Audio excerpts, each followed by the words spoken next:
Hey everyone, and welcome to This Explainer. Today, we're taking the massive, century-spanning history of the world's absolute biggest sporting event and distilling it down directly from our source material into one fast-paced journey. We are looking at the complete history of the FIFA World Cup, exploring every defining era, every absolute legend, and all those unforgettable moments that make it the beautiful game. You know the saying, right? Every 4 years, the world stops.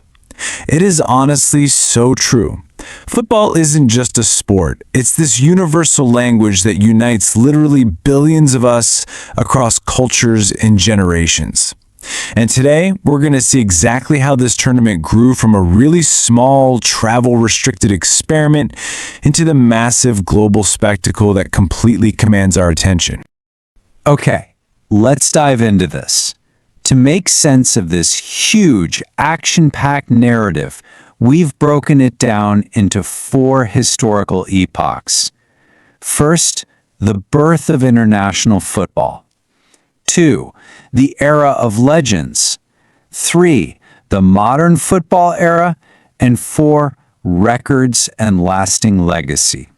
Starting off with Section 1, the birth of international football.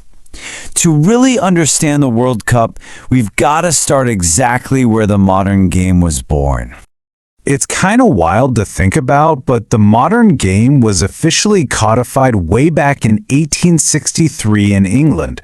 Just 9 years later, in 1872, we get the very first official international match with England taking on Scotland. As the sport spread like wildfire, FIFA president Jules Rimet had this huge dream of a global professional championship. That led to FIFA being founded in Paris in 1904, and eventually his vision became a reality with the very first World Cup in 1930. But guys, look at the stark contrast here. That 1930 tournament in Uruguay was a grueling logistical nightmare. Only 13 teams even attempted the trip because it required literally weeks of travel by boat across the Atlantic. Still, host nation Uruguay celebrated their independence centennia in style, triumphing 4-2 over Argentina in front of 70,000 spectators. Italy would go on to win in 1934 and defend their title in 1938, right before World War II put a halt to everything. When the tournament finally came back in 1950, it was hosted by Brazil. And interestingly, it didn't have a traditional final match. It just came down to a final group stage decider. Almost everyone expected heavily favored Brazil to lift the trophy at home. But in what became famously known as the Maracanazo, honestly probably the biggest upset in sports history, Uruguay stunned Brazil 2-1 right in front of nearly 200,000 heartbroken fans at the Maracanã Stadium. Moving right along to Section 2, the era of legends. This is the post-war resurgence that birthed the game's ultimate superstars. We really have to ask, who would step up to define this golden age of football? That question loomed large, especially right after West Germany pulled off the incredible Miracle of Bern in 1954, beating a heavily favored Hungarian squad. The stage was perfectly set for a true global superstar to emerge. Now, what's really interesting about this slide is that number, 17. That was the age of a young Brazilian kid named Pelé when he made his World Cup debut in 1958 in Sweden. His unprecedented talent absolutely dazzled the world, leading Brazil to a resounding 5-2 victory in the final. At just 17 years old, an international superstar was born. Brazil successfully defended their title in 1962 in Chile, leaning heavily on players like Garrincha since Pelé got injured. But 1966? That was host nation England's time to shine. Led by captain Bobby Moore, it was striker Geoff Hurst who etched his name into history. He scored the only final hat-trick ever recorded, leading England to a thrilling 4-2 extra-time win over West Germany. And then we get to Mexico 1970. For a lot of people, this is simply the greatest tournament ever played. That Brazil squad was packed with absolute icons: Pelé, Jairzinho, Rivellino, Carlos Alberto, and Tostán. They played this breathtaking brand of beautiful, attacking football, completely dismantling Italy 4-1. And that win made Pelé the first and still the only player in history to win 3 World Cups. As time went on, the tactics evolved too. West Germany won the 1974 tournament, but it was really the Netherlands, led by the brilliant Johan Cruyff, who captivated audiences with total football. It was a totally revolutionary tactical system that changed how the game was viewed. Then, right on the heels of that, in 1978, Captain Daniel Passarella lifted Argentina's first ever trophy on home soil. So, the crucial point is that sometimes individual brilliance just completely takes over a tournament. And the 1986 Mexico tournament belonged entirely to Diego Maradona.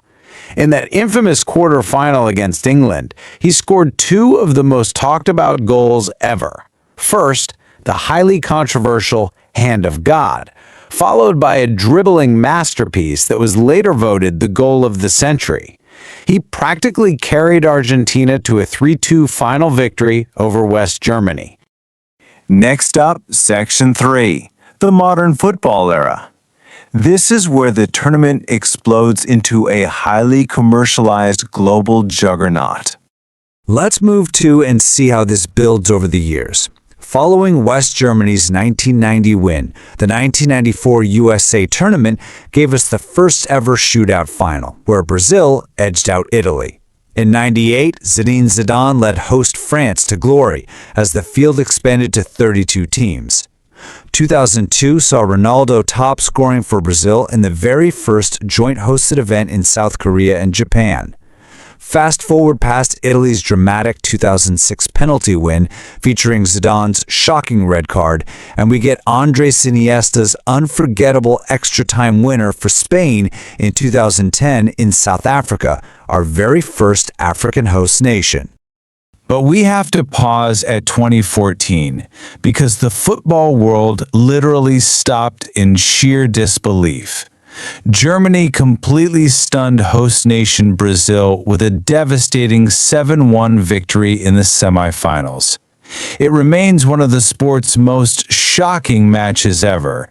Germany rode that momentum to beat Argentina in the final, thanks to Mario Götze's brilliant winning goal. The modern era just kept breaking new ground. Over in Russia in 2018, France took home their second title, beating Croatia 4-2. That was the tournament where young star Kylian Mbappé officially emerged on the global stage. And that set us up perfectly for the historic 2022 tournament in Qatar, notably the first Middle East host, and the first ever played in November and December.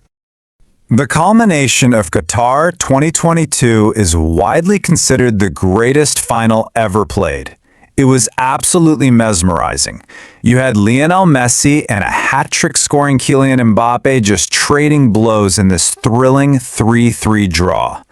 Ultimately, Argentina won on penalties, capturing their third title and giving Lionel Messi the absolute perfect ending to his extraordinary international career. Which brings us to our final section, Section 4, Records and Legacy. Let's look at the overarching cultural impact and some mind-blowing stats derived from our sources. And this brilliantly illustrates exactly what we're talking about. Historically, a few elite nations have just dominated the sport. Brazil leads the pack with 5 titles, closely followed by Germany and Italy with 4, and Argentina sitting at 3. These nations haven't just won tournaments, they've built lasting global dynasties over the past century. Alongside team dominance, we have these completely staggering individual and match records. Lionel Messi holds the record for most matches played, while Germany's Miroslav Klose boasts the most goals in history with 16. Then you have Hakan Şükür's blistering 11-second goal and Hungary's massive 10-1 victory over El Salvador. These aren't just numbers. They reflect a century of human achievement, passion, and true perseverance on the pitch. So as football continues to evolve and new stars rise to break these records, it leaves us wondering, who is going to define the next century of the beautiful game? Because the World Cup is about far more than just trophies. It represents hope and the universal belief that for 90 minutes, absolutely anything is possible. It definitely leaves us with so much to look forward to. Thank you so much for exploring this fascinating source material with us today on The Explainer. Catch you next time.